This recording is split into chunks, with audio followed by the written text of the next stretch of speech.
Jadi di samping saya ini sudah ada alatnya. Jadi autoclave itu digunakan untuk mensterilkan suatu benda dengan suhu tekanan tinggi 121 derajat Celcius 15 fps kurang lebih selama 15 menit. Jadi saya akan menjelaskan bagaimana cara untuk menggunakan autoclave. Yang pertama, kita harus pastikan autoclave itu dalam keadaan bersih. Yang kedua, kita pastikan air di dalam autoclave itu sesuai dengan garis yang sudah ditentukan, apakah airnya pas atau kurang. Jika airnya kurang, maka kita tambahkan sampai pada garis yang telah ditentukan. Selanjutnya, kita mengunci. Kita pastikan kalau semuanya ini sudah terkunci agar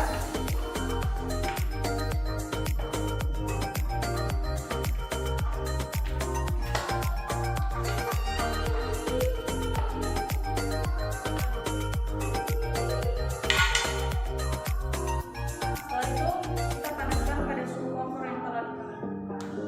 Setelah selesai kita menggunakan autoclave, kita kembali membukanya.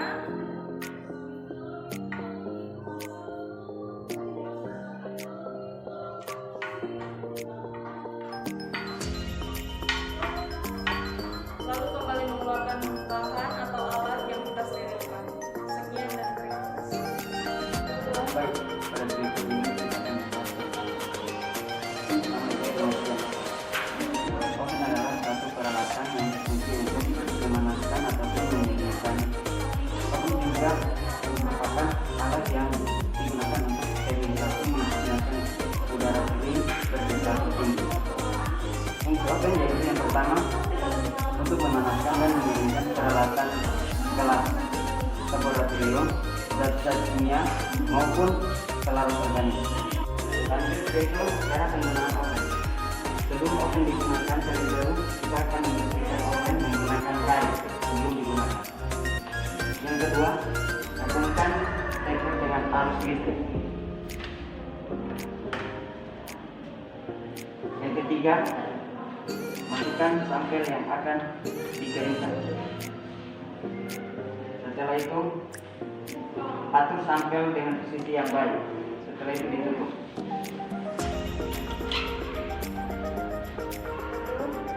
Selanjutnya, tekan tombol on off untuk menghidupkan oven.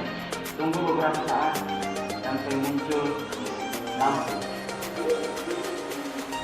Selanjutnya, untuk pengaturan suhu, tekan tombol nomor 2. Lalu putar dan atur suhu yang diinginkan. Setelah itu tekan tengah untuk mematikan. Untuk pengaturan waktu tekan tombol nomor 3. Setelah itu putar untuk mengatur waktu yang diinginkan dan tekan tengah untuk mematikan. Setelah itu untuk mengatur menu, tentu pada bagian nomor 6. Setelah selesai, matikan oven dan dengan menekan tombol on off. Ambil sampel dengan menggunakan sarung tangan. Setelah itu cabut steker dari arus listrik. Tunggu sampai dingin dan bersihkan oven. Oke.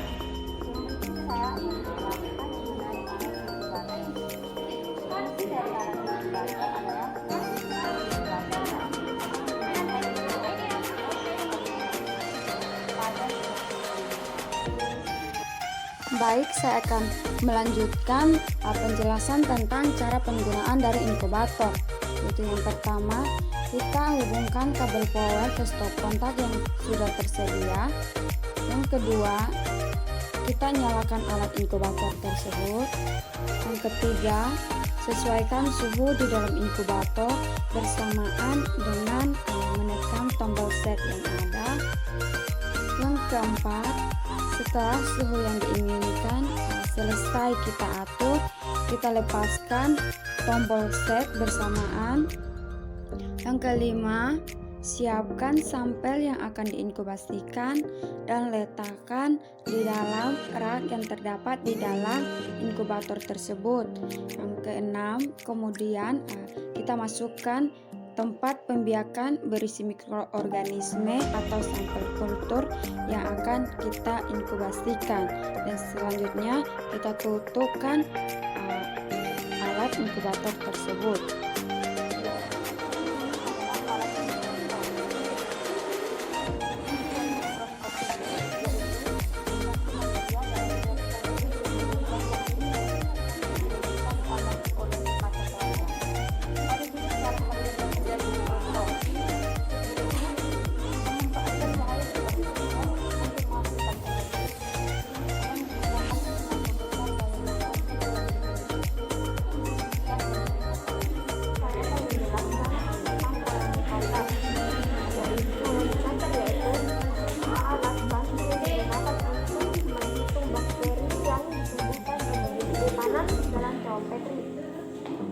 Cara penggunaannya yaitu yang pertama, kita hubungkan dengan ikon kontak dengan sumber listrik. Yang kedua, tekan tombol on di belakang. Yang ketiga, kita reset media sampai menunjukkan angka 0.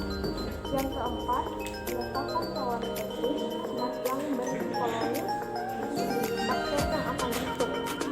Yang kelima, tandai koloni dengan pulpen atau pulpen media skala. Yang keenam, untuk memulai perhitungan maka tekan tombol R. Erlenmeyer, gelas ukur, dan tabung reaksi. Yang pertama, Erlenmeyer. Sebuah labu Erlenmeyer, dikenal juga sebagai labu berbentuk kerucut, adalah jenis labu yang digunakan dalam laboratorium. Erlenmeyer memiliki bentuk yang kerucut, leher yang silinder, dan dilengkapi juga dengan dasar yang datar. Erlenmeyer terbagi menjadi dua jenis, yaitu yang pertama Erlenmeyer biasa, yaitu Erlenmeyer yang tidak menggunakan penutup, dan Erlenmeyer asa yang menggunakan penutup. Prinsip kerja dari Erlenmeyer. Yang pertama, Erlenmeyer dengan menggunakan penutup asa digunakan untuk pencampuran reaksi dengan pengocokan yang kuat, sedangkan Erlenmeyer biasa atau tanpa penutup asa digunakan untuk pencampuran reaksi kecepatan lemah. Berikutnya adalah fungsi dari Erlenmeyer. Secara umum, fungsi Erlenmeyer ada 4, yaitu yang pertama, mengukur dan mencampur bahan-bahan analisa. Yang kedua, menampung larutan, baik larutan padat maupun larutan dengan bahan cair. Yang ketiga, meracik dan menghomogenkan atau melarutkan bahan-bahan komposisi media. Dan yang keempat, tempat kultivasi mikroba dalam filter cair. Alat yang kedua adalah gelas ukur. Gelas ukur adalah peralatan laboratorium umum yang digunakan untuk mengukur volume larutan. Prinsip kerja dari gelas ukur adalah mengukur larutan kimia secara tidak teliti atau tidak memerlukan ketelitian yang tinggi dan tidak masuk dalam perhitungan. Adapun fungsi dari gelas ukur adalah untuk mengukur volume larutan atau cairan yang tidak memerlukan ketelitian yang tinggi. Adapun alat untuk mengukur larutan dengan ketelitian yang tinggi yaitu pipet ukur dan pipet volume. Dan alat yang ketiga adalah tabung reaksi. Tabung reaksi adalah tabung yang terbuat dari sejenis kaca atau plastik yang dapat menahan perubahan temperatur dan dapat menahan reaksi kimia. Fungsi dari alat tabung reaksi ini yang pertama, sebagai sebuah wadah untuk menampung reaksi kimia dalam skala medium. Yang kedua, untuk melakukan percobaan reaksi kimia dalam skala kecil. Yang ketiga, sebagai wadah untuk perkembangbiakan mikroorganisme dalam media cair. Yang keempat, untuk mencampur, menampung, dan memanaskan bahan kimia dalam jumlah yang kecil. Dan yang kelima, untuk pengujian kualitatif. Itulah penjelasan saya tentang 3 alat, yaitu Erlenmeyer, gelas ukur, dan tabung reaksi. Sekian dan terima kasih. Jarum Orte merupakan jarum yang terbuat dari kawat nikrom atau platinum, berfungsi untuk menginokulasi mikrobia dari satu media ke media lainnya. Segelas adalah sebuah wadah penampung yang digunakan untuk mengaduk, mencampur, memanaskan cairan yang biasanya digunakan dalam laboratorium. Metode yang pertama untuk menyimpan aqueous dan membersihkan atau membilas alat-alat yang ada terlarut di dalam air. Selanjutnya saya akan menjelaskan mengenai pinset laboratorium. Pinset digunakan untuk mengambil atau menarik beberapa sampel. Fungsi dari pinset ini adalah untuk menjepit benda kecil ataupun benda yang sangat lembek. Kami akan menjelaskan tentang penggunaan alat H3. Fungsi dari alat ini sendiri adalah sebagai penyangga alat pasar dan sebagai penyangga dan melakukan proses pemanasan. Berikut saya akan menjelaskan tentang cara penggunaan dari alat H3 ini, yaitu diletakkan pada tempat yang datar dan tidak menghantarkan api. Dan berikut cara kerjanya yaitu meletakkan alat pembakar di atas kaki tiga dan diletakkan peralatan gelas di atasnya juga.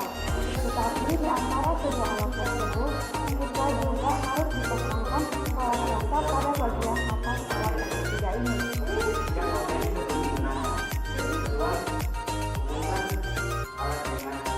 Baik, saya akan menjelaskan tentang alat tabung reaksi, yaitu fungsi dan cara penggunaannya. Yang pertama, fungsi dari alat tabung reaksi yaitu tempat untuk mereaksikan zat kimia, tempat untuk melakukan percobaan reaksi kimia dan skala kecil, dan tempat perkembangbiakan untuk mikroba dalam media cair. Yang berikut yaitu cara penggunaan dari alat tabung reaksi ini, yaitu yang pertama, pada saat proses pemanasan bahan kimia menggunakan tabung reaksi ini umumnya terdapat dua cara, yaitu yang pertama, tabung reaksi ini dipasang dahulu ke dalam gelas kimia yang berisi cairan, dipasang ke dalam ini, dan selanjutnya dipanaskan menggunakan kompor pembakar pritur. Yang kedua yaitu memegang tabung reaksi harus dijepit tabung reaksi atau kita menggunakan sarung tangan anti panas agar tangan kita tidak terbakar atau tidak dampak dari panas dari tabung reaksi ini, dan selanjutnya dibakar langsung di atas api. Terima kasih. Baik, di sini saya akan menjelaskan tentang batang pengaduk. Ini adalah batang pengaduk. Batang pengaduk merupakan sebuah peralatan laboratorium yang digunakan untuk mencampur bahan kimia dan cairan untuk keperluan laboratorium. Fungsi batang pengaduk adalah untuk membantu dekatansi larutan, menginduksi, kristalisasi, dan memecahkan emulsi pada suatu ekstraksi.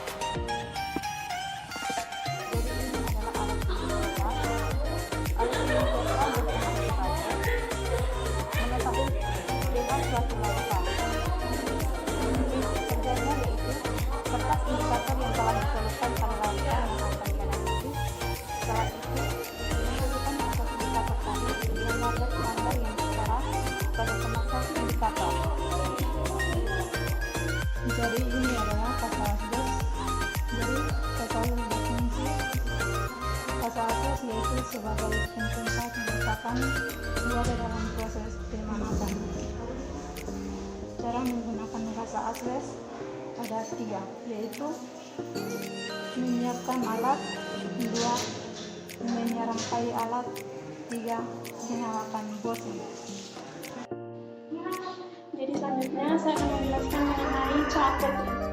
Jadi catet adalah salah satu alat laboratorium yang berbentuk garis jenis. Alat ini saya gunakan untuk melakukan fungsi dari catet yaitu yang pertama biasanya digunakan untuk menunjuk hasil dengan mengerjakan ulang penyimpanan meluas untuk mencegah kontaminasi dengan cairan. Kedua, biasanya catet ini digunakan laboratorium dan laboratorium kimia. Catet biasanya digunakan untuk memisahkan bahan kimia dengan meletakkan bahan ke dalam salah putih. Bahan tersebut akan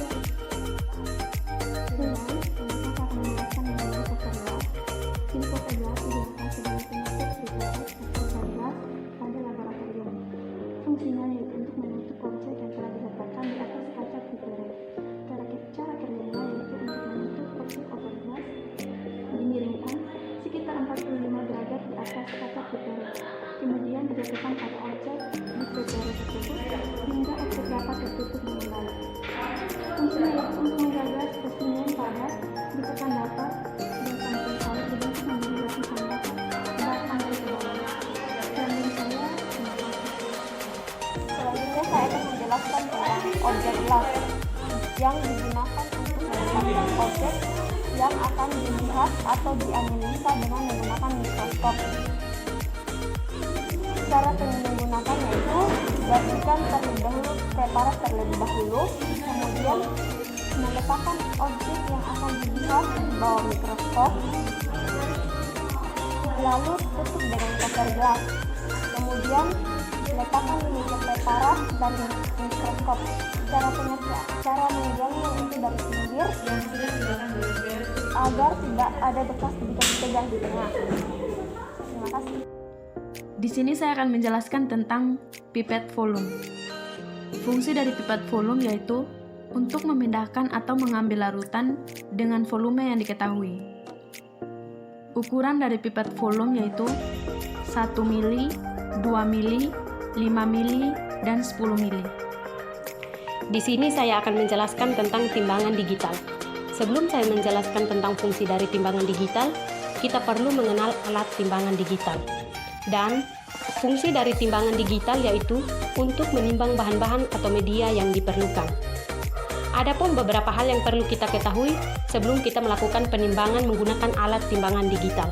Yang pertama, tempat untuk menyimpan timbangan pastikan berada pada tempat yang rata. Dan yang kedua, pastikan tempat meletakkan timbangan cukup kokoh untuk menahan berat timbangan dan beban yang akan ditimbang. Hindari meletakkan timbangan di atas meja yang lentur, tanah yang lembek, basah, dan tidak rata juga perlu dihindari. Dan yang ketiga, sebelum melakukan pengukuran atau penimbangan, nyalakan terlebih dahulu timbangan digital dengan cara menyambungkan colokan ke sumber listrik dan menekan tombol on. Dan yang keempat, sebelum kita menimbang, kita perlu menunggu alat timbangan berada pada angka 0.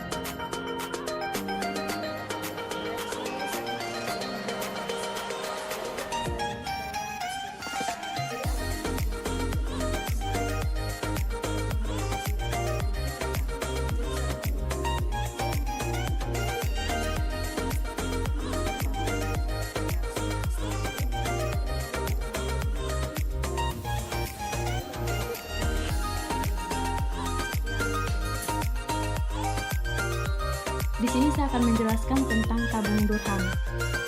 Tabung Durham berfungsi untuk menampung atau menjebak gas yang terbentuk akibat metabolisme pada bakteri yang diujikan.